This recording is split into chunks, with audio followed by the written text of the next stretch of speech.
My stepmother tried to ruin my wedding, claimed my fiancé was cheating, and it backfired spectacularly. A week ago, Jenny and I tied the knot, surrounded by the people we hold dear. The wedding unfolded just as we had hoped, with the presence of our loved ones turning our day into a beautiful celebration. Our close family and friends had gathered to witness our union, creating an atmosphere of warmth and happiness. It was a day filled with shared laughter, joyous embraces, and the simple pleasures of togetherness. Everything had gone perfectly except for one hiccup. My dumb stepmother tried to ruin my wedding. My parents split when I was a kid, but they've been great at co-parenting ever since, making sure I always had both of them in my life. These days, my mom is seeing a guy named David, and my dad's happily married to Karen. Even though I was pretty young when my dad tied the knot again, I never felt weird about it. In fact, I was pretty stoked that our family was getting bigger. Karen has a daughter from her previous marriage called Emily, just a year older than me. When Dad introduced me to her, I thought we could become good friends. But it turns out Emily was only sweet when Dad was around.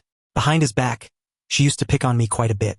I am not one to back down easily, so when Emily teased me about my hair or clothes, I would give it right back to her. Our arguments sometimes escalated like any typical kid, and occasionally turned physical. Karen would rush in at the sound of Emily's tears, always quick to separate us. Emily, cleverly pretending that I had slapped or punched her, managed to turn Karen against me. No matter how hard I tried to explain that Emily was the instigator, Karen never bought it. She would then wait for my dad to return home to unload her complaints about me. My dad, thankfully, never took sides and would just be upset that Emily and I fought. As the years passed, our relationship continued to sour. Mom started to notice how Karen and Emily treated me when Dad wasn't around, so she talked to him about it. Since then, Dad started taking me out on weekend outings, just the two of us, creating a space where we could spend quality time together. I've grown to cherish these moments, appreciating the undivided attention and the chance to share all my thoughts and concerns with him. When Karen discovered this, she wasn't pleased at all. She insisted that Dad should include Emily in these outings, but fortunately, Dad stood his ground and refused. Before tying the knot with Jenny, we spent 6 wonderful years dating. During that time, I introduced him to my parents during numerous family dinners. On one occasion, amidst the cheerful atmosphere while we shared stories and enjoyed the meal, Karen suddenly stopped eating and looked at the both of us intently. I looked at her curiously, and she then boldly remarked that Jenny was too good-looking for me. The room fell into an uncomfortable silence, prompting my mother to inquire angrily about her remark. Karen attempted to brush it off as a compliment to Jenny. However, Jenny was just as upset and stood up for me, expressing that she should not talk about us this way. He continued to tell her how fortunate he felt to be with someone like me.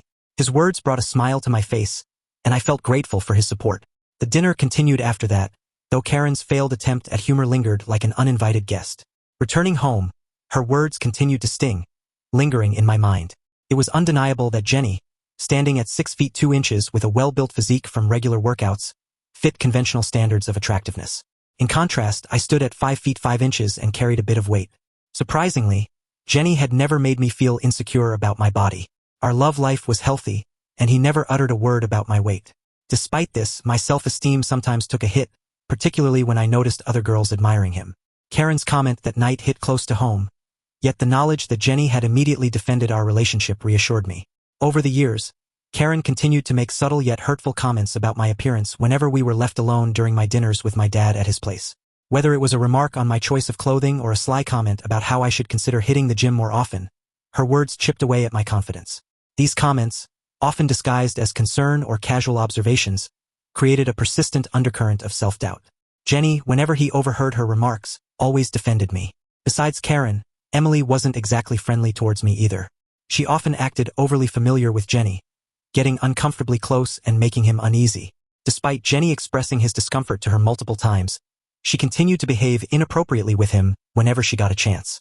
On one Thanksgiving celebration with family and friends, during a truth and dare game, someone dared Emily to sit on the person she liked the most. We assumed she would sit on her mother's lap, but she boldly walked up to my fiancé, pointing at him to indicate that she intended to sit on him. Jenny promptly stood up, refusing her request. I watched Emily's face turn red in embarrassment, as she knew everyone was watching her get turned down. I couldn't help but burst into laughter, realizing that Jenny would never reciprocate her interest no matter how desperately she wanted it. During the remainder of the Thanksgiving gathering, Emily seemed visibly embarrassed by the ordeal. The atmosphere became a bit awkward, but Jenny and I brushed it off and continued enjoying the celebration with our friends and family. As our big day drew nearer, I was filled with excitement and joy. Jenny and I were head over heels in love, eagerly anticipating the journey ahead. Despite my reservations, I extended an invitation to Karen and Emily at my dad's insistence. He assured me that if they caused any trouble, he would swiftly show them the door. Reluctantly, I agreed to my dad's request, hoping for the best on our special day. On the day we were set to exchange our vows, the atmosphere was electric with anticipation. Surrounded by the love of friends and family, I was in the midst of getting ready, my dress adorned and my hair gracefully braided. My bridesmaids were all set to accompany me down the aisle. Yet just when everything seemed perfect, Karen barged into my dressing room, asking if she could talk to me privately. My mother told her to leave me alone as I needed time to be ready before it was time to walk down the aisle. Despite my efforts to maintain composure, Karen persisted, emphasizing that she needed to share something crucial before what she perceived as a huge mistake. Growing weary of her persistence, I requested everyone to give us some privacy. My mother looked at me with a raised eyebrow, and I assured her that I would handle the situation with Karen swiftly so that I could return to the preparations. My mother nodded understandingly and walked out, leaving Karen and me alone. I turned to Karen and told her she had 2 minutes to explain herself before I kicked her out of the room. Karen, with an air of faux concern, conspiratorially pulled out multiple pictures and put them down on the table. She claimed that these pictures would change everything I knew about Jenny. I was shocked. I glanced at the photos only to see Jenny innocently chatting with a distant cousin at a restaurant. Karen told me that she had found Jenny talking to this mysterious woman while she was out for dinner last week and had snapped these pictures so that I wouldn't be surprised later to find out about his alleged infidelity. With an air of false concern, she urged me to reconsider the wedding, making it sound like I was about to make a huge mistake. I calmly took a deep breath and decided to play along with her games, determined not to let her turn my wedding day into a nightmare. I opened the door and requested my mother to bring Jenny and my dad to my room. Karen, under the impression that I was about to confront Jenny regarding his alleged affair, reassured me that everything would be fine once I confronted him. Little did she know a different kind of confrontation awaited her. Jenny was a bit hesitant to enter my room as he didn't want to see me in my wedding dress, but at this point, I didn't care about traditions anymore and urged him to come inside. As Jenny stepped into the room, Karen wore a triumphant smirk, anticipating a confrontation. I gestured toward the pictures she had spread across the table and calmly asked Jenny if he could explain the images. He looked at the photos, a puzzled expression on his face. I could see Karen reveling in the drama she had orchestrated. Jenny, maintaining his composure, explained that the woman in the pictures was his cousin, whom he had met for dinner last week. He clarified the context of each image, pointing out the family resemblance and the innocent nature of their conversation. Karen's confident demeanor began to waver as Jenny's explanation dismantled her scheme. My dad, who had joined us by then, listened intently. I could sense the frustration building in Karen as her plan unraveled. In a moment of triumph, I turned to Karen, revealing that the woman in the photos was indeed Jenny's distant cousin, who I had in fact met at one of his family events. I couldn't help but smirk as her face faltered, realizing that her attempt to ruin my wedding had failed miserably. My dad, who was listening to us silently, caught onto Karen's deceit. He looked at me and asked if Karen was the one who brought those pictures to me. I nodded and explained how she disrupted my wedding preparations, attempting to claim that the man I was about to marry was having an affair. My dad, visibly upset, turned to Karen and questioned why she would even consider pulling such a stunt. Karen looked defeated and embarrassed at this point. My dad sternly demanded an explanation, and that's when she revealed her true intentions. Karen claimed that I didn't deserve to marry someone like Jenny and claimed that we would never be happy together. She asserted that her daughter Emily had fallen in love with Jenny over the years. We stared at Karen in disbelief as she went on, insisting that Emily, being more beautiful than me, deserved to marry Jenny instead. She explained that over the years, she had attempted to plant negative thoughts about our relationship in our minds, but it had not worked. When she saw Jenny with a mysterious woman, she saw an opportunity to finally break us up. At this point, we all stared at her as if she had completely lost her mind. My mom, already upset with her behavior, told my dad that this was unacceptable. In turn, my dad immediately agreed and sternly asked Karen to leave immediately. She tried to protest, but my mother dragged her out of the room. Emily stormed into the room, demanding answers as she sensed something was wrong. My dad then explained the deceitful actions of Karen.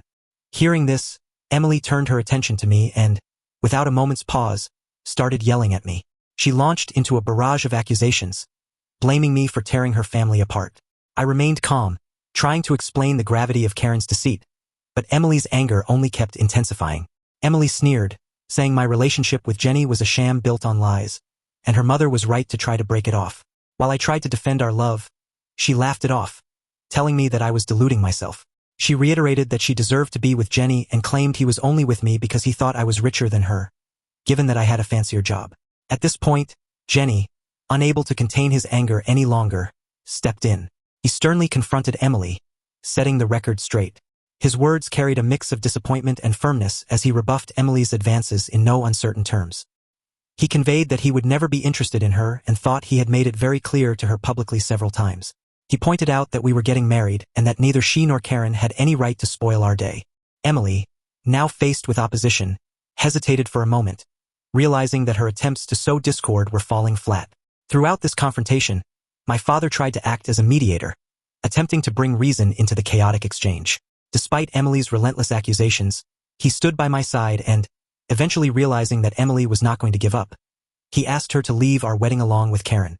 Emily appeared taken aback by this unexpected turn, and a sense of satisfaction spread across my face. After their embarrassing exit, I turned to Jenny, a mix of frustration and amusement on my face. We shared a knowing glance, and he burst into laughter, looking at the innocent images that Karen had twisted into something so devious. We were grateful that our relationship had weathered this bizarre storm. The wedding continued, unaffected by Karen's ill-conceived interference. Our vows were exchanged, and the celebration with our loved ones resumed. It turned out to be a day filled with joy and laughter, just as we had dreamed about. As the festivities continued, I couldn't help but feel a sense of satisfaction. Karen's plan had backfired, and her attempt to cast doubt on my relationship had only strengthened the bond between Jenny and me. After the wedding, Jenny and I had a wonderful honeymoon. Since returning home, I've been hearing from my dad that all is not well between him and Karen.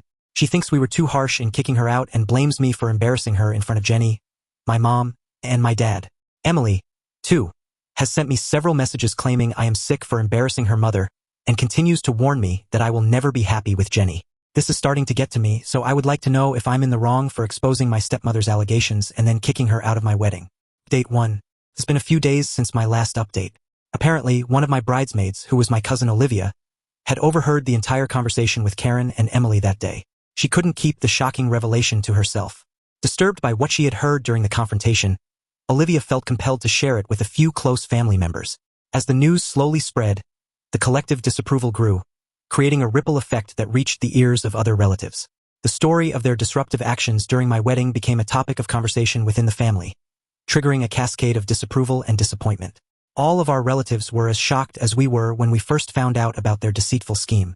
The unanimous sentiment within the family is one of agreement that what Karen and Emily did to me was undeniably wrong. Gossip and shared indignation worked swiftly, causing the family to collectively shun Karen and Emily. Update 2. Despite my attempts to reason with Emily and Karen in person, it became evident that their stubborn refusal to admit wrongdoing was unwavering. Jenny and I have since decided to cut all ties with them permanently. My dad, witnessing their toxicity firsthand, has chosen to begin separation proceedings from Karen, as he no longer wishes to endure the drama they bring into our lives.